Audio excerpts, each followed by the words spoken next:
ما هي أول كلمة نطق بها آدم عليه السلام؟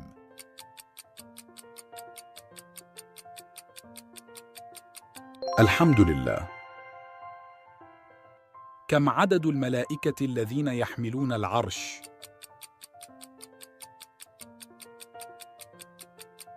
الجواب 8. من هو الملك الموكل بقبض الأرواح؟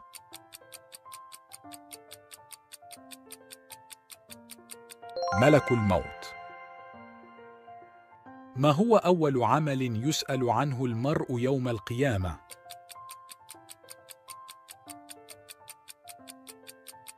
الجواب الصلاة. من هو أول نبي يقرع باب الجنة؟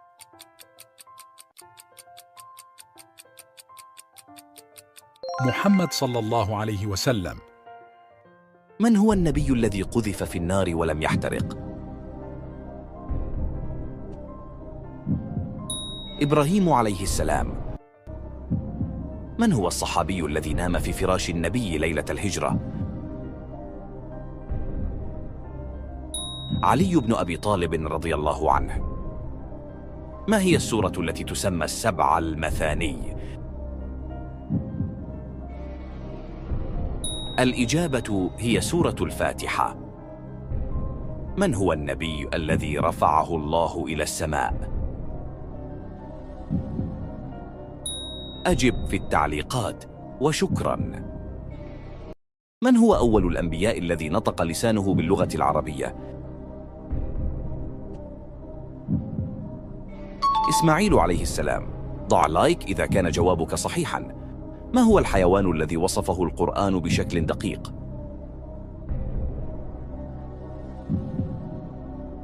البقرة. من هي والدة النبي عيسى عليه السلام؟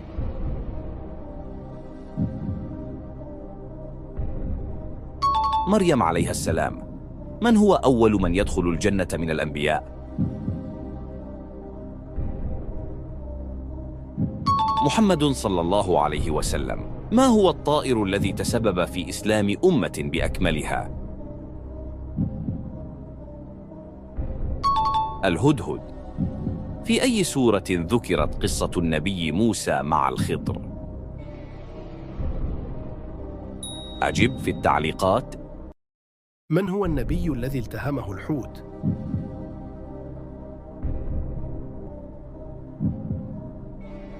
الإجابة الصحيحة يونس. ما هي أول آية نزلت في القرآن؟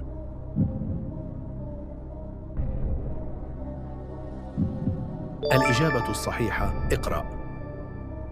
كم عدد الصلوات المفروضة في اليوم؟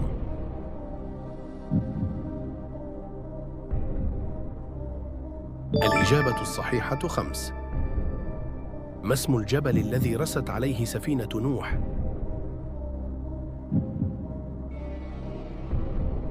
الإجابة الصحيحة الجودي.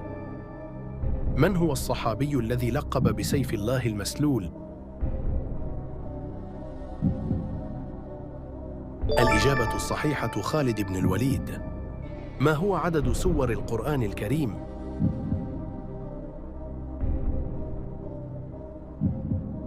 الإجابة الصحيحة 114.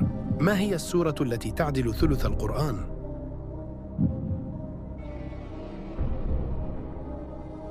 الإجابة الصحيحة الإخلاص. من هو النبي الذي صنع الفلك؟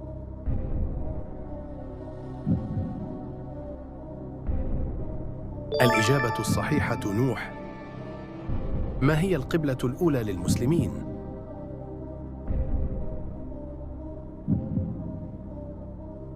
الإجابة الصحيحة المسجد الأقصى. من هو النبي الذي تكلم في المهد؟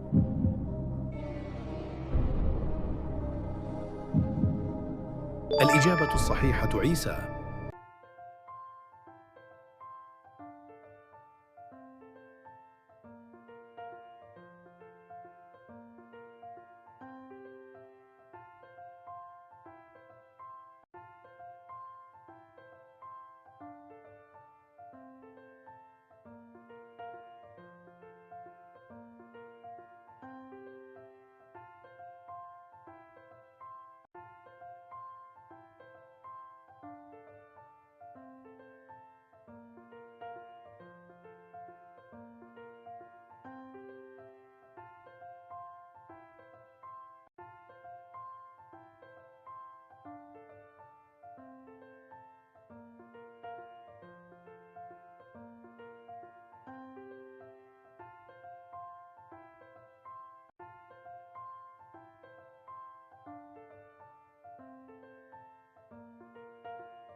ما هي السورة التي تسمى عروس القرآن؟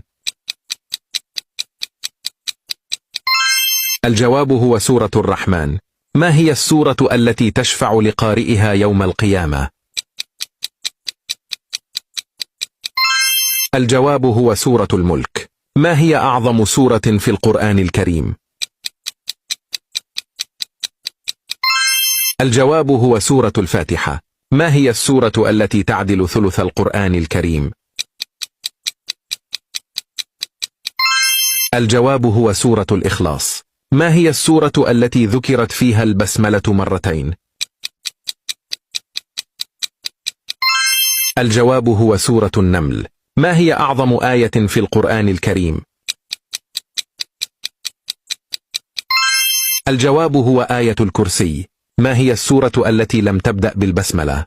أجب على السؤال في التعليقات.